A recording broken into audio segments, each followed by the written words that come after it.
ఉద్యోగ పర్వం. 5వది ఉద్యోగ పర్వం. ఆది, సభ, అరణ్య, విరాట.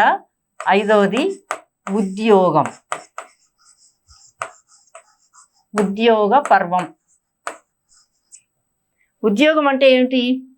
మనం అనుకున్నట్లుగా ఇప్పుడు ఏదైనా ఒక జాబ్ చేయటం అని అర్థం, కానీ ఉద్యోగం అంటే ప్రయత్నము అని అసలు అర్థం. ఈ ఉద్యోగ పర్వంలో ఏం ప్రయత్నం చేశారు, ఎవరు ప్రయత్నం చేశారు అంటే, అజ్ఞాతవాసం పూర్తయిపోయిన తరువాత పాండవులు తమ రాజ్యభాగాన్ని ఇవ్వవలసినదిగా కౌరవులతో రాయబారం చేస్తారు. భారతంలో ఉన్న రాయబారాలన్నీ కూడా ఈ ఉద్యోగ పర్వంలో మనకు ఎక్కువ కనిపిస్తాయి.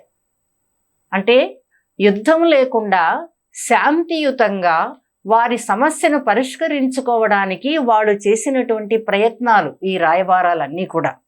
ఇందులో సంజయుడు కౌరవుల దగ్గర నుంచి పాండవుల దగ్గరకు రాయబారిగా వస్తాడు. ఆ తర్వాత పాండవుల పక్షం నుంచి శ్రీకృష్ణుడు కౌరవుల దగ్గరకు వెళ్ళి రాయబారిగా పాండవుల యొక్క పరాక్రమాన్ని తెలియచేసి వాళ్ళు అడిగినటువంటి భాగాన్ని వాళ్ళకి ఇవ్వమని అడగటం, ఇలా రకరకాలైన ప్రయత్నాలు జరిగి ఈ ప్రయత్నాలన్నీ విఫలమై యుద్ధానికి సన్నద్ధులు కావటం అనే వృత్తాంతం ఉద్యోగ పర్వంలో కనిపిస్తుంది. ఇంకా తర్వాతవి యుద్ధ పర్వాలు వరుసగా. ఈ మొదటి 5 ఆది పంచకము అంటారు భారతంలోని పర్వాల్లో. ఇక తదనంతర పర్వాలన్నీ కూడా భీష్మ పర్వం, ద్రోణ పర్వం, కర్ణ పర్వం, శల్య పర్వం, సౌప్తిక పర్వం. ఈ 5 యుద్ధ పంచకం. ఈ 5 పర్వాలలో పూర్తిగా యుద్ధమే ఉంటుంది. భీష్మ పర్వంలో కురుక్షేత్ర యుద్ధం మొదలవుతుంది. భీష్ముడు కౌరవుల పక్షాన సర్వ సైన్యాధ్యక్షుడిగా ఉండి యుద్ధం చేయటం అనే వృత్తాంతం ఉంటుంది. కాబట్టి దీనికి భీష్మ పర్వము అనే పేరు. అయితే ఇక్కడ మరొక విశేషం ఉంటుంది. సంజయుడు అనే ఒక పాత్ర మనకు కనిపిస్తాడు భారతంలో. ఆ తర్వాత సంజయుడి గురించి మనం మాట్లాడుకుందాం. ఈ సంజయుడు ధృతరాష్ట్రుడి దగ్గరే కూర్చొని వ్యాసుడు ఇచ్చినటువంటి దివ్య దర్శనంతో యుద్ధంలోని విశేషాలన్నిటినీ కూడా ధృతరాష్ట్రుడికి వినిపిస్తూ ఉంటాడు. చూడండి, భారతంలో ఎన్నో వైజ్ఞానిక విషయాలు కూడా ఉన్నాయని ప్రారంభ పాఠంలో మనం అనుకున్నాం. ఒక దూరదర్శనం అన్నమాట. అది వ్యాస భగవానుడు సంజయుడికి ఇస్తే ఆ సంజయుడు యుద్ధరంగంలో ఎవరు యుద్ధం చేస్తున్నారు, ఎవరితో యుద్ధం చేస్తున్నారు, ఎవరు ఎలా పోరాటం జరుపుతున్నారు, వీటన్నిటినీ కూడా యుద్ధాన్ని ప్రత్యక్షంగా చూస్తున్నట్లుగా ధృతరాష్ట్రుడికి అంతఃపురంలో కూర్చొని చెప్తూ ఉంటాడు. అది భారతంలో ఉన్నటువంటి ఒక గొప్ప విశేషం. ఆ తర్వాత ద్రోణ పర్వం. ద్రోణాచార్యుల వారు సర్వ సైన్యాధ్యక్షులుగా ఉండి యుద్ధం జరిపినటువంటి కథ కాబట్టి దీనికి ద్రోణ పర్వం అని పేరు. ఈ ద్రోణ పర్వంలోనే అభిమన్యుడు పద్మవ్యూహంలో ప్రవేశించి తిరిగి రాలేక అక్కడ వధింపబడతాడు. ఇలాంటి వృత్తాంతాలన్నీ ద్రోణ పర్వంలో మనకు కనిపిస్తాయి. తర్వాతది కర్ణ పర్వం. కర్ణుడు సర్వ సైన్యాధ్యక్షుడిగా ఉండి యుద్ధాన్ని నడిపించినటువంటి కథ కర్ణ పర్వంలో ఉంటుంది. ఇక్కడ మనం ఇంకొక విశేషాన్ని మాట్లాడుకోవాలి. కర్ణుడికి శల్యుడు అనే అతన్ని రథసారథిగా నియమిస్తారు. యుద్ధరంగంలో రథంలో ఉండి యుద్ధం చేయటానికి ఎంత పరాక్రమం ఉండాలో, ఎంతటి వీరుడై ఉండాలో, ఆ రథాన్ని నడిపేవాడు కూడా అంత నేర్పరి అయి ఉండాలి. అంతటి చాకచక్యంతో రథాన్ని నడపగలిగిన వాడు ఉంటేనే రథంలో ఉన్న వీరుడు యుద్ధం చేయగలుగుతాడు. ఇక్కడ శల్యుడు ఏం చేస్తాడు? శల్యుడు అర్జునుని పట్ల ప్రేమ ఉన్నవాడు, పాండవుల పక్షపాతి. కాబట్టి రథాన్ని నడుపుతూ కర్ణుణ్ణి చాలా మానసికంగా కృంగదీసే ప్రయత్నాలు చేస్తూ ఉంటాడు. చూడండి, ఎంత మనస్తత్వ శాస్త్రం మనకి ఇక్కడ కనిపిస్తుంది. అర్జునుడు ముందు నువ్వెందుకు పనికొస్తావులే, నీ యుద్ధం ఏం పనికొస్తుందిలే, నువ్వేమాత్రం జయిస్తావులే, నువ్వు ఏం చేయగలవులే, ఇలా మాట్లాడుతున్నాం అనుకోండి. సాధారణంగా మన కుటుంబాల్లో కూడా అంతే కదా. పిల్లల్ని కానీ లేకపోతే ఇతరులను కానీ మనం ప్రోత్సహిస్తూ ఉంటే వారిలో ఉత్సాహం పెరిగి ఇంకా మంచి విషయాలు నేర్చుకొని విజయాలను సాధించడానికి వారు ముందుకు వెళతారు. కానీ ఇక్కడ ఏం చేశాడు శల్యుడు? కర్ణుణ్ణి మానసికంగా కృంగదీసే ప్రయత్నం చేయడానికి అనేక రకాలైన కథలు చెప్తాడు. అందుకే శల్య సారథ్యం అనేది లోకంలో చాలా ప్రసిద్ధమైన మాట. మన పెద్దలు చెప్తుంటారు, వాడు శల్య సారథ్యం చేశాడు రా, అందుకే నేను ఓడిపోయాను అంటూ ఉంటారు. అంటే ఏమిటనమాట, మన పక్కనే ఉంటారు, మనల్ని నడిపిస్తున్నట్లే ఉంటారు, కానీ మన ఓటమికి ప్రయత్నం చేస్తారు వాళ్ళు. అలాంటి వాళ్ళ సారథ్యాన్ని శల్య సారథ్యం అంటారనమాట.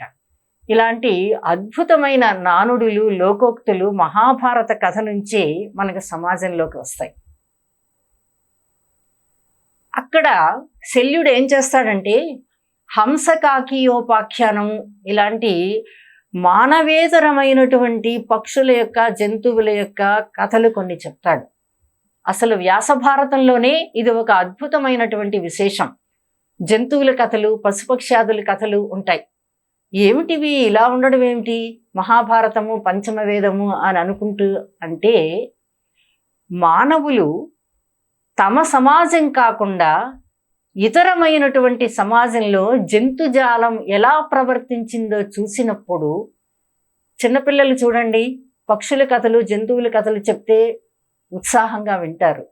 అలా జంతువుల కథల్లో, పక్షుల కథల్లో మానవుల స్వభావాలను ఊహించుకొని వాళ్ళు ఎలా ప్రవర్తించారో, దాని వలన వాళ్ళు ఏం మేలు పొందారు లేకపోతే ఏమి వినాశనాన్ని పొందారో వాటిని విన్నప్పుడు అది మనుషులకు అన్వయించుకొని, అవును మనం ఇలా ప్రవర్తించవచ్చు, మనం ఇలా ప్రవర్తించకూడదు, ఇలా నిర్ణయించుకోవడానికి అవకాశం ఏర్పడుతుంది.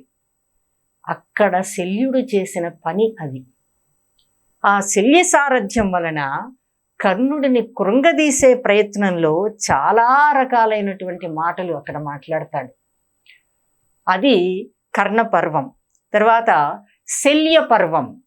కర్ణుడు మరణించిన తరువాత శల్యుడే సర్వ సైన్యాధ్యక్షుడిగా ఉండి, సేనానాయకుడిగా ఉండి కౌరవ సైన్యాన్ని నడిపించి యుద్ధం చేస్తాడు.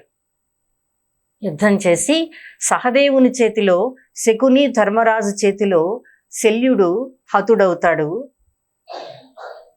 అది శల్య పర్వంలోని వృత్తాంతం. ఆ తర్వాత సౌప్తిక పర్వము. సౌప్తిక అంటే సుప్తావస్థలో ఉన్నటువంటి కథను. సుప్తము అంటే నిద్రించినటువంటి సమయంలో, నిద్రిస్తున్నటువంటి సమయంలో జరిగిన కొన్ని వధలు, ఆ విశేషాలు ఇందులో ఉన్నాయి. కాబట్టి దీనికి సౌప్తిక పర్వము అని పేరు పెట్టారు. దుర్యోధనుడు తన ఊరువులు పగిలి కింద పడిపోయిన తరువాత అశ్వత్థామ, ఇది ఒక ప్రధానమైనటువంటి పాత్ర. మనం తర్వాత పాత్రల విషయంలో అశ్వత్థామని గురించి మాట్లాడుకుందాం. ఇతడు ద్రోణాచార్యుడి యొక్క పుత్రుడు. ఈ అశ్వత్థామ ఏం చేస్తాడంటే అర్ధరాత్రి సమయంలో పాండవుల శిబిరం లోపలికి ప్రవేశించి నిద్రపోతున్నటువంటి కథ ఆధారంగా 18 పర్వాలుగా ఇది విభజితమైనది. ఈ 18 అనే సంఖ్య చాలా ప్రశస్తమైనది మహాభారతం విషయంలో. ఎలాగంటే పూర్వకాలపు సంఖ్యాశాస్త్రం ప్రకారము జయ అనేది కదా మహాభారతానికి వ్యాసుడు మొట్టమొదటి పెట్టిన పేరు. జ అనేది 8కి సంకేతమట. యా అనేది 1 అనే అంకెకు సంకేతమట. సంస్కృతంలో అంకానాం వామతో గతి అనే ఒక నియమం ఉంది. అంకెలను ఇటు నుంచి తీసుకొని లెక్క పెట్టడం. కాబట్టి 8, 1 ఇటుపక్క నుంచి లెక్క పెడితే ఎట్లా అవుతుంది? 18 అవుతుంది. వ్యతిరేక పద్ధతిలో చూసినట్లయితే ఈ సంప్రదాయాన్ని బట్టి జయ అంటే 18. మహాభారతానికి 18 అనే సంఖ్యకు కూడా ఒక గొప్ప దగ్గర సంబంధం ఉందంటారు. భారతంలో పర్వాల సంఖ్య 18. కురుక్షేత్ర సంగ్రామం 18 రోజులు జరిగింది.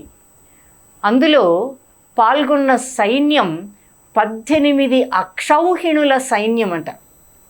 అక్షౌహిణి అనే ఒక లెక్క. కౌరవుల పక్షంలో 11 అక్షౌహిణుల సైన్యం పాల్గొన్నది. పాండవుల పక్షంలో 7 అక్షౌహిణుల సైన్యం పాల్గొన్నదట. ఏమిటి అక్షౌహిణి అంటే, అక్షౌహిణి ఒక అక్షౌహిణి సైన్యం, ఒక సైన్య సమూహం అంటే ఏనుగులు, రథాలు, గుర్రాలు, కాల్బలము, ఈ 4 భాగాలు కలిసినటువంటి ఒక సైన్య సమూహాన్ని ఒక అక్షౌహిణి అంటారు. అంటే ఇందులో ఎంతమంది ఉండాలి అంటే, ఏనుగులకు ఒక లెక్క, గుర్రాలకు ఒక లెక్క, రథాలకు ఒక లెక్క ఇచ్చారు. ఏనుగులు 21,870. 21,870.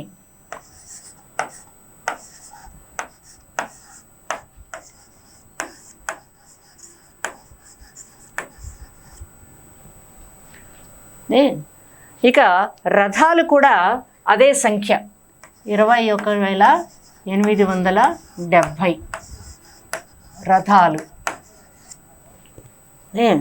తర్వాత గుర్రాలు 65,610 గుర్రాలు. ఇక కాల్బలము అంటే సైనికులు, యుద్ధం చేసే సైనికులు 1,09,350 సంఖ్య. దీన్ని కాల్బలము అంటారు.